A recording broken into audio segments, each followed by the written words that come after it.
자, 오늘은 우리 하브루타, 사실은 하브루타 대부분 문화센터 강연이 1시간 20분 짧게 하고 이제 끝나는데, 오늘은 우리 스템텍에서 하는 우리 정규 과정으로 해서 3시간, 거의 그 실습도 거의 풀로 굉장히 여유있게 하나하나 좀 대목대목 제가 설명을 하면서 할 수가 있었고, 또 하브루타 실습도 탈무드 원전을 갖고 해본 적 거의 없어요. 이렇게 되는 걸 샘플만 제가 보여주고 직접 이렇게 실습하게 하고 좀 느끼고 깨닫는 그런 과정을 이제 거의 없었거든요. 그래서 그걸 여러분들이 이제 1회로 한번 해봤고, 또 앞으로 우리 스템텍하고 계속 인연이 이어지면은 이런 걸 좀 정기적으로 해볼 수 있을 것 같은데, 그리고 또 원래는 이게 좀 제대로 하기 위해서는 제가 아까 중간중간에 단계도 굉장히 조금 그 자세히 이렇게 부분에서 이제 열린 질문을 한다든지 아니면 여러 가지 요소들이 있는데 그 부분을 할 시간이 없었거든요. 그래서 언제 한번 1박 2일 세미나 형태로 해서 풀로 처음부터 할 수 있는 그런 과정도 한번 마련을 해보려고 그러니까, 관심이 있으시면 한번 이후에 블로그나 그런 내용을 보시고 이제 또 참조를 하셔서 참여를 한번 해보시고, 내가 먼저 이게 조금 훈련이 되고 이렇게 하는 게 좀 되면 또 자연스럽게 좀 할 수도 있고, 또 아이하고도 더 원활하게 그게 될 수 있으라고 생각됩니다. 그래서 우선 구체적인 질문들에 대한 좀 답변을 드리면, 첫 번째는 지금 아이가 뭐 3, 4살 아니면 4, 5살 이렇게 하는 아이들은 좀 앉혀놓고 그 책을 읽어주기도 쉽지 않은 상황이죠. 계속 돌아다니고 뭐 이렇게 지금 이런 상황인데, 이런 아이들과의 어떤 하브루타라든지 뭐 이런 거를 어떻게 할 수 있느냐.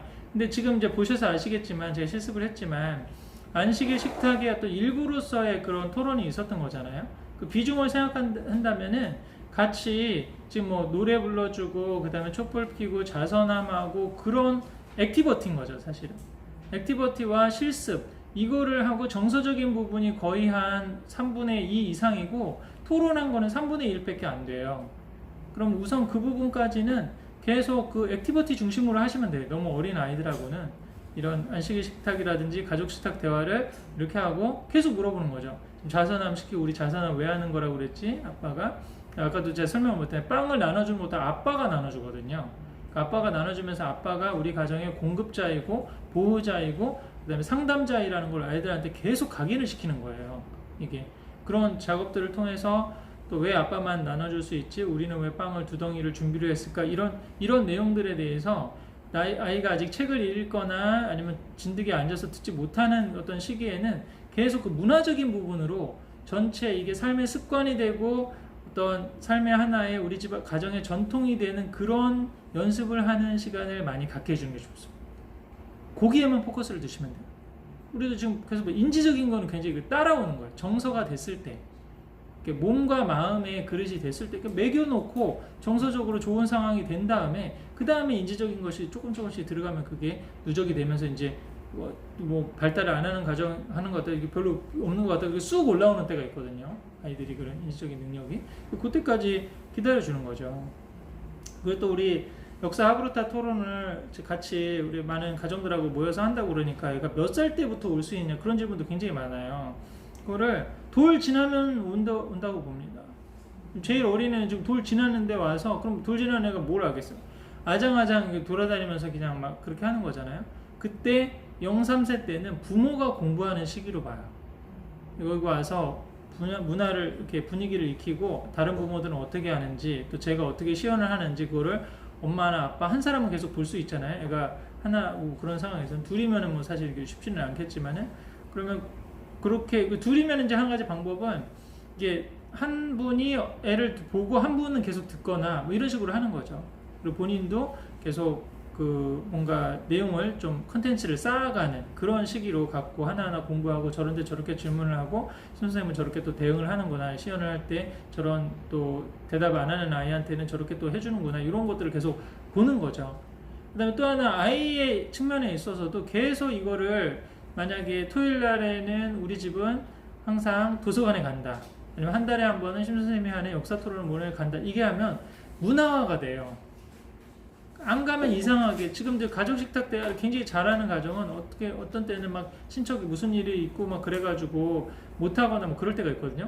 근데 지금 우리 여기 사례 집에도 있는데, 지금 한 2, 3년 정도 했던 이 가정은 애들이, 엄마 오늘은 가족 식탁 안 해? 나 할 얘기 있는데? 이러는 아이들이 나타난다는 거예요. 이게 하나의 이렇게 문화가 되고, 그 안에서의 하나의 생활 습관이 되면은 자연스럽게 그게 될 수 있기 때문에 아이가 어렸을 때는 그게 계속 그렇게 문화화되는 내 몸에 하나의 자연스럽게 이렇게 체득이 된 그런 거를 가지는 게 굉장히 중요해요. 근데 이거 없이 그러니까 이제 사실은 초등 5, 6학년이나 사춘기가 지난 애들하고 하려면 굉장히 힘들어요. 이거를 애들이 완전히 그 해보질 않았던 걸 이제 갑자기 하니까 너무 어색하고 막 싫고 이런 거야. 근데 어리면 어릴수록 진짜 좋은 거예요. 그러니까 이 부분이 단순히 우리만 힘든 게 아니라 유대인들도 그러더라고요. 제가 그 한남동에서 그 같이 공부하고 그럴 때 어떤 이제 유대인은 어렸을 때부터 막 정통파 유대인을 살지 않고 나중에 이제 좀 인생을 풍파를 겪고 그러다 보니까 40 이후에 아 내가 진짜 좀 제대로 유대인처럼 살아야겠다, 좀 신앙생활 좀 해야겠다 이렇게 해서 왔거든요. 그래서 그분한테 야 지금 이렇게 너네들은 계속 아침에 일어나서 기도하고 뭐 안식일도 이렇게 지키고 막 다 잘하냐고 그랬더니 그 유대인이 뭐라고 그랬냐면 이렇게 살려면 거의 로봇처럼 살아야 된다고. 이게 유대인들한테도 쉽지가 않다고. 근데 그걸 잘하는 사람들은 어렸을 때부터 태어나서 엄마 아빠가 그렇게 하는 걸 보고 자란 애들은 이거를 부담이고 막 버거운 옷으로 느껴지지 않는다는 거야. 아침에 일어나서 아까 아침에 일어나자마자 그 키두신 컵으로 정결례를 하고 손 씻는 것부터 시작을 해요. 자기 전에 머리맡에다가 그 정결례 잔을 하고 세숫대야를 조그만 걸 두고 자거든요. 일어나자마자 손 씻고 기도하고 또 아침에 뭐 문설주 저기 하고 그러니까 그냥 삶의 일부인 거야. 자연스럽게 아침에 일어나서 양치하고 뭐 이런 식으로 되니까 너무 이게 버겁지가 않은 거예요. 자연스럽게 그래 갈 수 있는 그런 거를 애가 어리면 할 수 있으니까 뭐 어리면 더 좋은 거죠. 그냥 돌만 지나면 걸을 수 있으면 데리고 와서 계속 이런 걸 보여주고 이런 문화가 있다. 그래서 이거를 계속 한 아이들 처음에 이제 우리 경원이 같은 경우도 3살 때부터 좀 오는데 그때는 맨날 돌아다니기만 했거든요. 1년 내내. 근데 이제 4살 때 되니까 아빠가 발표할 때 앉아 있어. 5살 되니까 그때 아빠가 발표할 때 그림 그려. 6살 되니까 이제 토론이 같이 가능한 거야. 이렇게 점점. 다른 언니나 아니면 형들이 하는 거 보고 아 저렇게도 할 수 있구나 이런 것도 자극도 받게 되고 그러니까 이렇게 문화화되는 시기가 굉장히 필요하다라고 볼 수 있습니다. 두 번째로는 애가 질문이 없거나 뭘 물어봐도 몰라, 싫어, 엄마가 그냥 읽어줘, 나 안 할 거야 뭐 이런 이제 아이들이 사실 있잖아요. 근데 그런 경우에 얘가 질문을 해야 되는데 얘가 좀 뭐 반응을 보여야 되는데 이렇게 조바심이 생길 수도 있는데 그러면 항상 우리는 원론으로 돌아가야 돼. 내가 왜 이걸 하는 거지? 아이와 서로 더 좋은 가정의 분위기를 만들고 소통할 수 있는 그런 걸 좀 해야 되는데 지금 이 인지적인 부분에 있어서의 책을 읽고 같이 질문을 만들고 이런 부분이 안 되는 거잖아요. 그러면 우선은 그 부분에 대해서 너무 아이 반응이 없다라고 사실은 이제 뭐 걱정하기보다는 일방적으로 부모님이 얘기하는 순간이 돼도 그 시간에 그냥 자기 얘기를 충분히 하는 것도 괜찮다고 보거든요. 지금도 어떤 사례는 어떤 집은 너무 애가 많이 얘기를 많이 해가지고 엄마 뭐 한마디 하면 지가 엄마 그러면 좀 얘기할 기회를 안 주는 애들도 있어요. 계속 질문하고 막. 근데 어떤 애들은 또 내향적이고 기질적으로도 뭐 그렇고 또 아직 인지가 발달하지 않아서 뭐 생각이 없고 그럴 수도 있잖아요. 그런 시기는 엄마 아빠가 본인이 가지고 있는 생각과 사상과 가치관을 전달해 줄 수 있는 좋은 시기로 봅니다. 긍정적인 의미에서 세뇌라고 그래요. 긍정적인. 근데 이런 긍정적 세뇌를 안 하잖아요. 그럼 애들은 세상으로부터 세뇌를 당해요. 유튜브와 광고와 아이돌과 이런 걸로부터 노출 시간이 너무 많은 거예요. 그래서 아까 제가 부모 상태는 좋은데 애들이 점점 안 좋다라고 그러는 게 부모랑 앉아가지고 좀 진지하게 대하는 시간이 하루에 30분도 안 돼. 근데 친구들하고 얘기하고 유튜브 보고 뭐 광고에 노출되고 아이돌 뭐 영상 따라 이렇게 하는 게 거의 뭐 하루에 10시간이 넘어. 그럼 나중에 부모랑 무슨 대화가 되겠어요? 이게 공유하는 지점이 없고. 그래서 이런저런 얘기하면서 엄마가 아까 지금 그 처음에 노래할 때 그게 나의 살던 고향은 요거였거든. 그 노래 내가 처음 배울 때 뭐 어떻게 엄마가 할머니랑 저기 했을 때 뭐 어떻게 여기 역사브루타 사례도 보면은 이런저런 얘기하다가 자신 옛날에 있었던 얘기 내가 이걸 어떻게 생각하고 또 이런 부분에서 이게 옳은 거다라고 생각하고 그런 부분에 대해서 아이들에게 옳고 그름이나 부모의 생각을 강요하는 거나 주입하는 거 아닌가요? 이런 또 강박관념을 가질 수 있거든요. 근데 그런 일종의 어떤 의미에서 부정적으로 느껴질 수 있는 그 시간이 없으면 애들은 완전히 다른 세상에 주입당하는 거거든요. 그러니까 이 부분을 너무 그렇게까지 완벽하게 한다고 생각할 필요는 없고요. 그 마감을 생각하면 12살 때까지 12살 때까지는 하여간 부모의 얘기를 최대한 들어라. 그리고 12살 때까지 하지 말라고 하는 게 많은 것도 괜찮다고 봐요. 그럼 12살 이후로 풀어줘야 되는. 이 부분에 대해서는 사실 제 다른 영상들을 한번 참조해 보세요. 사실 우리는 그걸 거꾸로 하고 있어요. 12살 이전까지는 완전히 방임해주고 아이들 위주에 맞췄다가 12살 이후로 이제 하지 말라는 게 늘어나니까 사춘기랑 맞물려서 굉장히 이게 사실 맨날 싸움만 되고 왼수가 되고 이렇게 가능성이 상당히 많거든요. 그걸 거꾸로 해야 돼요. 12살 이전까지는 못하는 게 많아야 돼. 컨트롤하는 게 많아요. 그리고 그 이후를 이제 풀어줘야 되거든요. 12살 이전까지는 엄마 얘기 듣는 거야 그냥. 엄마 이게 무조건. 사실은 정치적 견해도 통일이 중요하다고 봐요. 뭐 보수건 진보든 우리 집이 아빠가 보수면 다 보수면 돼. 근데 이게 왜 갈등이 왜 생깁니까? 아빠는 보수인데 뭐 아들은 진보고 뭐 이렇게 되면 이제 밥 먹을 때마다 굉장히 불편한 거지 맨날. 한 시야나 저 방향이 아니니까. 근데 그걸 나중에라도 본인의 견해는 가질 수 있지만 최소한 그 이전까지는 나름대로의 부모가 가지고 있는 거를 계속 좀 전달해 주는 게 좋으니까 애가 질문이 없고 반응이 없으면 엄마 아빠가 준비를 많이 해야죠. 애가 대답이 없고 질문 안 하니까 그래서 이렇게 하고 그래서 엄마가 가상 질문도 만들어 봤어. 질문도 내가 하고 내가 또 답변하고 이런 거에서 교훈은 이거고 오늘 심 선생님한테 봤더니 이거 내용 파악 다음에 그다음에 적용이더라고. 내용 파악할 때는 이거 본문에서 이거 찾아볼까? 뭐라고 생각하니? 혼자 뭐 모르겠는데 그러면 이렇게도 생각해 볼 수 있지 않을까? 이렇게 생각해 보지. 계속 그런 얘기를 해야 되는 과정에서 이제 조금 준비가 필요해요. 아까 이제 다시 그럼 질문에 의해서 좀 뭔가 좀 창의적인 질문, 그다음에 사고적인 질문, 이야기를 끌어낼 수 있는 그런 걸 하고 싶은데 엄마가 물어보는 거는 그래서 안중근 의사가 누구를 죽였다고, 그다음에 뭐 어디서 죽인 거지, 그다음에 왜 죽였을까, 뭐 이런 어떤 사실적인 수준의 발문에 좀 그쳐서 너무 낮은 단계의 하부르타를 하고 있는 게 아닌가. 좀 올라갈 수 있으려면 어떻게 해야 되는가 좀 그런 고민이 많다고 그랬잖아요. 이 부분은 이제 공부인 거죠. 본인의 공부와 어떤 역량, 그리고 또 공부를 해보고 또 하나 이제 권하는 건 한번 써보라고. 이게 이제 단순히 그냥 생각만 하고 영상만 보는 거랑 쓰는 거랑 다르거든요. 이게 그래서 내 생각을 한번 적어보고. 그래서 지금 우리 역사부르타 여기 사례도 이제 굉장히 잘하고 있는 친구가 5학년 때부터 4학년 때부터 했는데 시우라는 친구는 자기가 질문하고 질문에 대한 답을 써와. 제가 유튜브 영상 올릴게요. 그 부분 자기 유일한 박사에 대해서 저기를 했는데 유일한 박사님은 왜 9살 때 유학을 갔을까? 외롭지 않았을까? 그럼 엄마 아빠라면 내가 9살 때 유학을 간다면 나를 보내줬을까? 그걸 자기가 질문을 했어. 그리고 그거에 대한 질문을 답을 본인이 또 하고 그거에 대해서 발표하고 이렇게 지금 하거든요. 그래서 그런 걸 좀 적어보고 이게 사실은 엄마 아빠 콘텐츠가 넘쳐야 약간 좀 얘기를 좀 길게 할 수 있잖아요. 엄마 아빠가 빈약해. 그 빈약한 단계에는 이제 데리고 와야 돼. 데리고 와서 잘하고 있는 케이스들, 그 다음에 선생님이 하는 거 좀 보여주고 또 이런 다른 영상도 좀 보여주고 이렇게 해가지고 좋은 롤모델을 좀 찾아줄 필요가 있죠. 그래서 그런 부분에 있어서의 좋은 롤모델이나 멘토를 찾는 과정도 저는 부모랑 애랑 같이 하면 좋다는 거예요. 그래서 아이가 좀 초등학년이고 그러면 저자 강연회 이런 데 좀 자주 데리고 가.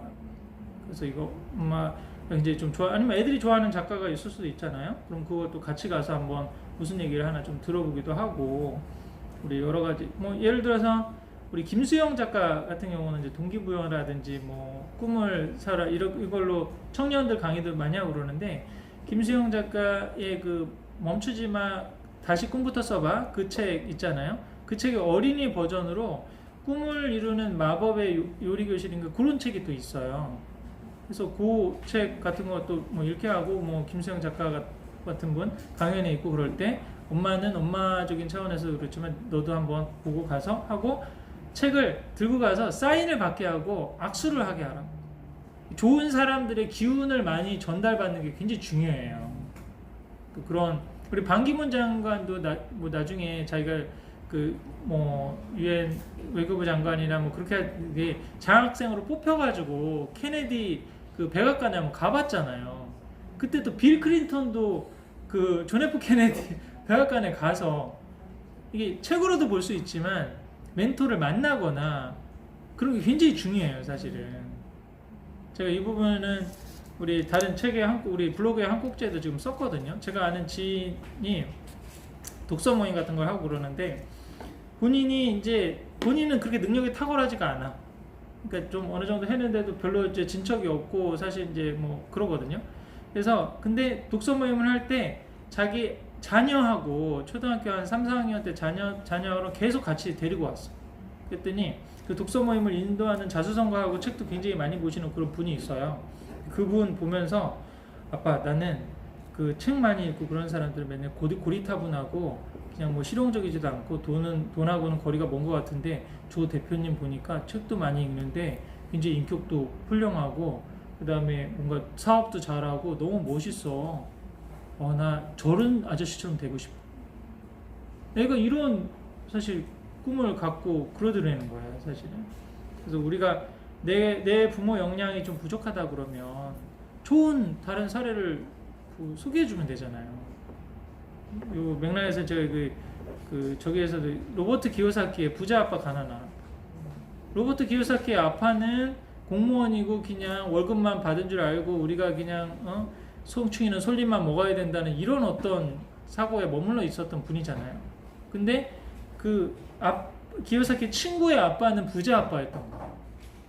그렇기 때문에 내 육신의 아버지는 가난한 마인드를 가진 아버지였지만 친구의 아빠라고 하는 이 멘토를 만났기 때문에 기요사키의 인생이 확 바뀐 거잖아요, 사실은.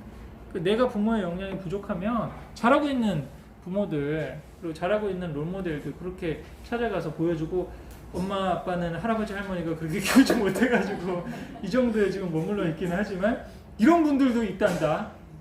시야를 넓히고 그 다음에 우리나라에서는 이렇게 하지만 또 미국 부모들은 이렇게 하고 유럽 부모들은 이렇게 한단다. 이런 걸 좀 보여줄 수도 있지 않겠어요? 그래서 그렇게 한번 해보면 좋지 않을까 싶습니다.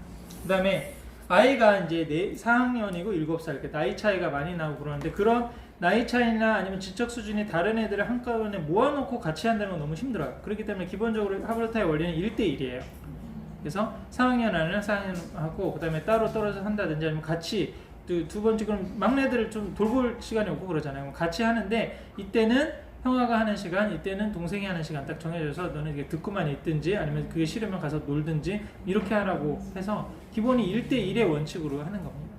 같이 앉혀놓고 이거 한다는 건 사실 쉽지가 않아요. 근데 제가 한번 저랑 이제 필리핀 오지에 감사교육도 같이 가는데 삼형제가 같이 왔어요. 네, 계속 싸우는 거야. 남자애들 셋이니까 그냥 맨날 얘네들 셋을 데리고 어떻게 내가 하브로타를 할까. 저도 앞이 깜깜했는데 그래서 제가 근데 또 여기 뭐 또 어떻게 나가 있으라고 좀 하기도 쉽지 않아가지고 그래서 이 방법을 하나 해봤거든요. 오늘은 큰 형이 하는 날이야. 둘은 듣다가 지겨우면은 밖에 나가러 놀아도 되고 모두 해도 이런 식으로 해서 한 명씩 했어요. 근데 또 막내를 하려고 할 때 보니까 막내가 대답 못하는 거는 큰애가 대답하고 싶어서 막 근질근질 하더라고. 그럼 그때 조금 이제 다 끝나고 난 다음에 네 의견도 얘기할 거를 해주고 또 본인이 보지 못했던 분도 볼 수 있고 뭐 그렇게 할 수 있는 기회들이 있었어요. 그래서 뭐 그런 식으로 모든 아이들하고 같이 같은 시간에 같은 내용을 해야 된다는 강박관념을 좀 벗어나서 좀 나눠서 그러기 위해서는 좀 시간을 사실 많이 확보를 해야 되기 때문에 이제 이 모든 걸 하기 위해서 가장 큰 전제가 뭐냐면 떼어놓은 시간과 장소가 있어야 돼요. 이게 또 제일 중요하다라고 하는 약간 우선순위의 문제가 확보가 돼야 돼요. 많은 게 힘든 게 다른 거 다 애 학원 보내고 뭐 하고 그 다음에 가서 운동도 하고 이거 한 다음에 남는 시간으로 하브루타를 한다고 생각하니까 이게 자꾸 안 되고 그러는 거거든요, 사실은. 그럼 이 가치를 정말 보고 이게 제일 중요하다라고 생각하면 다른 좀 방해가 되는 것들 몇 개를 빼고 그 시간 주말에는 온전히 요것만 한다. 이게 안 되면 한 달에 한 번은 우리 같이 하는 모임에 가서 참여하면서 오는 길에 한번 또 가정이 더 해보고 우리 집에 와서도 해보고 이런 식으로 해서 조금씩 할 수 있는 영역을 늘려나간다라고 하는 좀 전략적 사고가 돼야 이걸 좀 실천할 수 있지 않을까 싶습니다. 어떻게 좀 도움이 되셨나요? 네. 그래서 우리 다음번에는 우리 아까도 말씀드린 가족 세우기하고 디스크 그래서 소통과 좀 우리 안에서의 어떤 지혜 영역으로 가기 위해서는 뇌 쪽으로 봐서는 이제 변형계의 영역이 사실은 이제 활성화돼야 되는 거고 그거를 회복할 수 있는 게 관계와 소통밖에 없거든요. 그래서 그 부분에서 먼저 나를 세우는 그런 작업들을 한번 제가 가지고 있는 어떤 도구들을 통해서 이제 해보려고 그러니까 한번 잘 활용해 보시면 좋겠습니다. 오늘은 이것으로 마치도록 하겠습니다. 감사합니다.